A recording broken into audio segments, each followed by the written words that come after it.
कई लोगों की आदत होती है, भोजन की थाली में सब कुछ रखा होता है, गुलाब जामुन भी रखी है, रोटी भी रखी है, सब्जी भी रखी है, पापड़ भी रखा है, सब कुछ रखा है, उसमें नमक भी रखा है।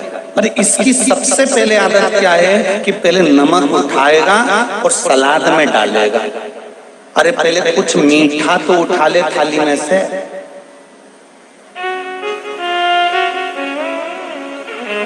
खारा खारा ही ढूंढता है। दो तरह के लोग भोजन करने बैठते हैं। एक थाली आई, भगवान को भोग लगाया, हाथ जोड़ा, भगवान से नमन करा, प्रार्थना करी, और इन्हें सबसे पहले खीर ने, गुलाब जामुन ने, बालूशाही ने, मीठा कुछ भी रखा था, उसमें से थोड़ा सा लिया और मुंह में रखा, उसमें नमक को हाथ नहीं लगाया। पर कई लोगों की आदत रहती है, सबसे पहले जो भोजन की थाली आई, इन्हें सबसे पहले नमक उठाया और सलाद में बुरबुराया, और फिर सबसे पहले इन्हें सोचा कि मेरे बराबर VIP कोई नहीं, मतलब मैं ही खाना जाना। पर शिव महापुराण की कथा कहती है, एक बार माता अन्नपूर्णा के दरवाजे पर भगवान शंकर, काशी नरेश मां अन्नपूर्णा के दरवाजे पर जब भोजन करने के लिए गए, 3 बार अलख लगाई मेरे शंकर भगवान ने अन्नपूर्णा के दरवाजे पर कि मुझे भोजन करना है। अन्नपूर्णा,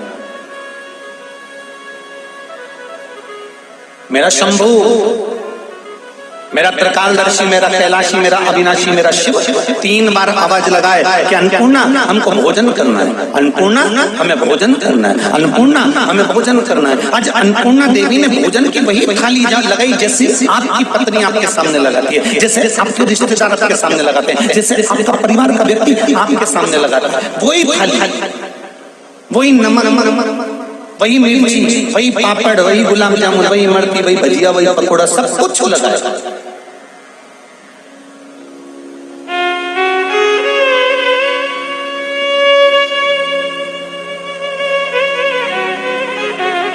और जब सब कुछ लगाया और फिर मेरे शंकर भगवान ने जब उसमें से थोड़ा सा चूरमा उठाया, और चूरमा उठाकर मेरे भोलेनाथ जैसे ही मुख में रखे, तब अन्नपूर्णा देवी खड़ी हो गई। अन्नपूर्णे सदा पूर्णे शंकर प्राण वल्लभे, शंकर भगवान के हृदय में निवास करने वाली मां अन्नपूर्णा, भगवान शिव के हृदय में निवास करने वाली मां अन्नपूर्णा उसी समय पर सामने आकर खड़ी हो गई, और भगवान शिव के सामने आकर खड़ी होकर कहा अन्नपूर्णा देवी ने, धन्य है विश्वनाथ, आप धन्य है। कई लोग कहते हैं भगवान शंकर को विश्वनाथ क्यों कहते हैं?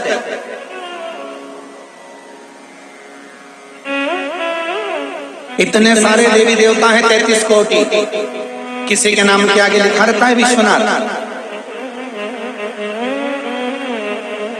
विश्व का नाम एक ही है, मेरा शंभू, मेरा शंकर, मेरा ओघड़दानी, मेरा त्रिकालदर्शी, मेरा कैलाशी, मेरा शिव, दूसरा कोई नहीं। क्यों कहा गया विश्वनाथ? तो माता अन्नपूर्णा देवी ने कहा, धन्य है शंभू, धन्य है मेरे जगत के नाथ, मेरे विश्वनाथ, आप धन्य है। आज मैंने भोजन की थाली में थोड़ा सा खार भी रखा था, आज मैंने भोजन की थाली में थोड़ा सा खार, थोड़ा सा नमक भी रखा था, और आपने उस भोजन की थाली में से केवल मिष्ठान उठाया है।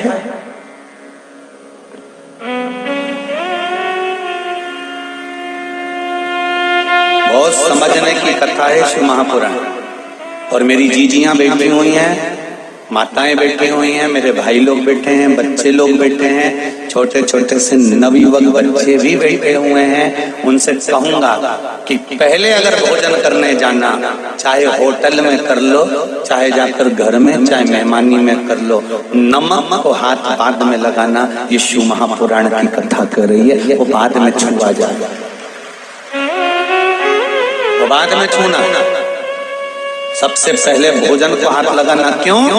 क्योंकि अन्नपूर्णा देवी ने कहा विश्वनाथ जी, ऐ शंभु, ऐ त्रिकालदर्शी, है कैलाशी, है अविनाशी, आप मेरे देव अतिथि महादेव हैं। आपने भोजन के इस थाली में से सबसे पहले मिष्टान को क्यों उठाया? तब मेरे शंकर भगवान कहते हैं अन्नपूर्णा, जब संसार में रहने वाला, मृत्यु लोक में रहने वाला मनुष्य भोजन की थाली में से, अन्नपूर्णा की थाली में से मिष्ठान लेकर अपने मुख में रखता है तो उसके पूर्वजों को पिंड की जरूरत नहीं पड़ती, वो अपने आप जाता है। मात्र हमारे शरीर में 33 कोटि देवताओं का स्थान है। शिव महापुराण की कथा कहती है 32 जगह पर तिलक लगाया जाता है शरीर में।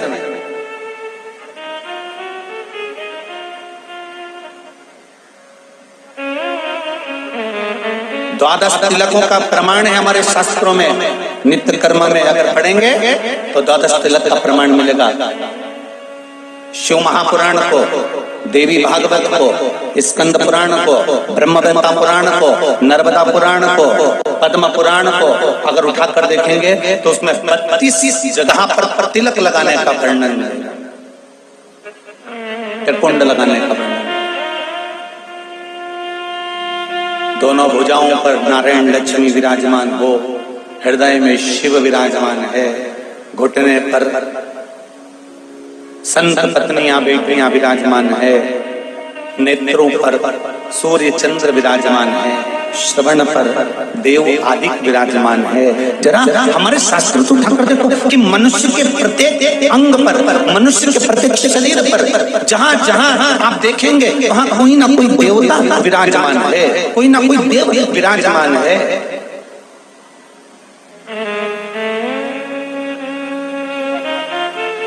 भूख लगी हो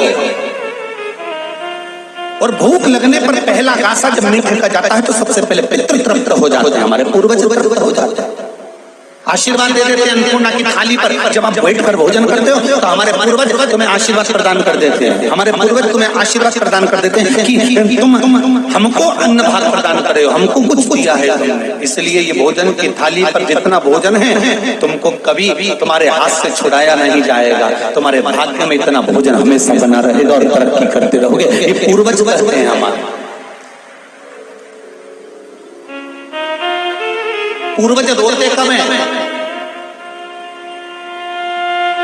कुल देवता, कुल देवी,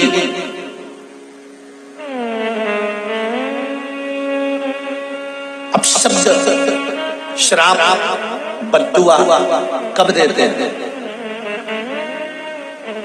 बोलो रे रायसेन वाला, वो कथा सुनते हो तुम लोग हो? कल रात्रि को देखा जब हम आए तो रायसेन के दोनों साइड आप लोग खड़े होकर न बिल्डिंग पे से नीचे न ऊपर, और क्या पता तैयारी करके बैठे थे, क्या करके बैठे थे, फूल तोड़ तोड़ के इकट्ठा करके, और जो धम धम मार रहे थे।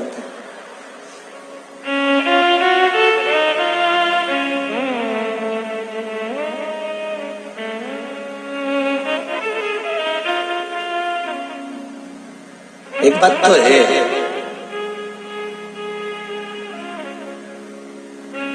रायसेन ये तो है, दमदारी तो है हो,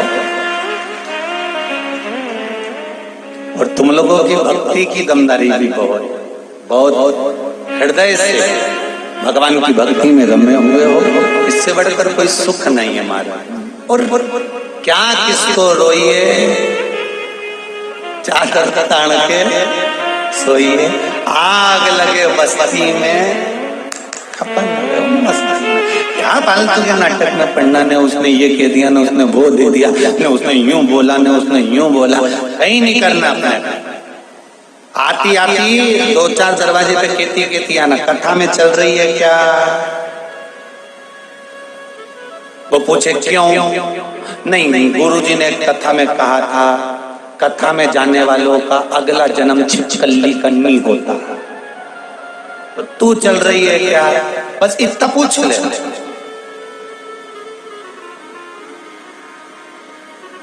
पहले भी कथा में था, कि अपने नगर में, अपने मोहल्ले में, अपने क्षेत्र में, अपनी कॉलोनी में, अपने क्षेत्र के अंतर्गत कहीं कथा हो, दरवाजा छोड़कर जरूर जाना। जिस व्यक्ति से अपना घर नहीं छूटता उसका अगला जन्म छिपकली का होगा। सियोर वाला महाराज नहीं बोल रही हो, नहीं तो तुम हमको कह दो कि तुमने ऐसा बोला। नहीं, गरुड़ पुराण में लिखा, और गरुड़ पुराण में तुम पढ़ ले।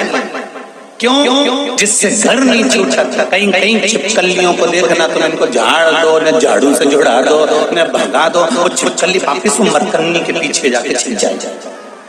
बोलो जी सही है कि गलत है? तुम छिपकली को कितना ही भगाओ, वो बाथरूम से बाहर ही नहीं निकले, वो कमरा से बाहर ही नहीं निकले, वो बिल्कुल पलंग के पीछे भरी रहे। और पलंग के पीछे से भगाओ तो वो एसी के पीछे चली जाए, एसी से भगाओ तो कूलर के पीछे चली जाए, वो छिपकली कमरे से निकले ही नहीं। तो भगवान ने भी किया ये छिपकली को देखकर पहचान जाना कि तुम्हारे घर का दादा परदादा कहीं का बुजुर्ग नहीं जाता था कथा में, तो बापड़े को यहाँ चिपका दिया छिपकली बना के। तो अब ये निकल नहीं रही है, वो तुम कितना ही भगाओ नहीं निकलेगा। तो तुम सावधान रहना, राय से तुम सावधान रहना। आते आते अड़ोसन पड़ोसन और पीछे वाली धड़ोसन इसके भी कह देना, वो चल रही क्या? तो बोले कहाँ? तो के कथा में जा रही मैं तो के जाने से क्या होगा कि 84 लाख योनियों में छिपकली की योनि नहीं मिले, बहुत गंदी लगे हमारे छिपकली। नहीं तुम्हें अच्छी लगे तो तुम बनना चाहो तो कथा में भले मत आ जाओ, पर तुम किसी को कह सकते हो कि मेरे को नहीं बनना चाहिए।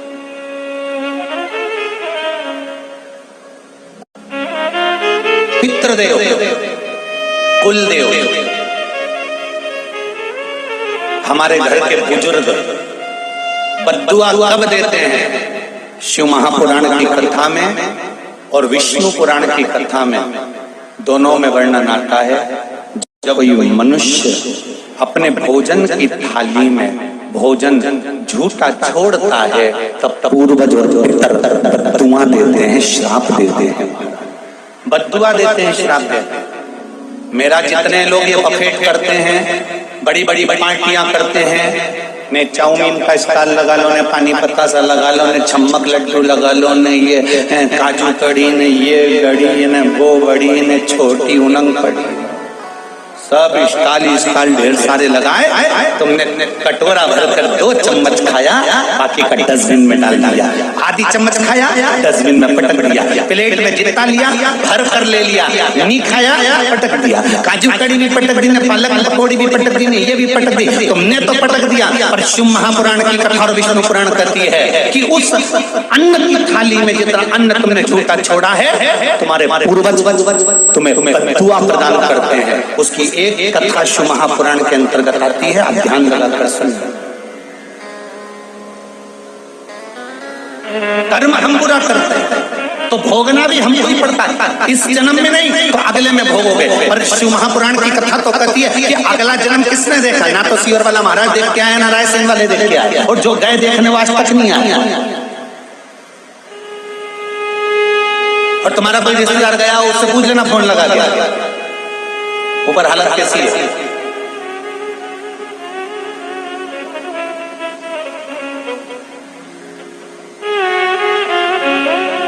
हम अगले जन्म की बात नहीं करते, क्योंकि अगला जन्म किसने देखा? बोलो तो जरा दमदारी से, तुम लोगों ने देखा है अगला जन्म? किसी ने नहीं देखा। पर शिव महापुराण की कथा कहती है इस जन्म में करेगा तो इसी जन्म में तेरे मरने से पहले मेरा देवाधिदेव महादेव सामने लाकर रख देगा। इसी जन्म का कथा हुआ, इसी जन्म। मत बुरे कर्म कर वरना पछताएगा, भगवान की आंखों से तू बच नहीं पाएगा, तू बच नहीं पाएगा। अरे ओ अज्ञानी मत करना दानी, तेरे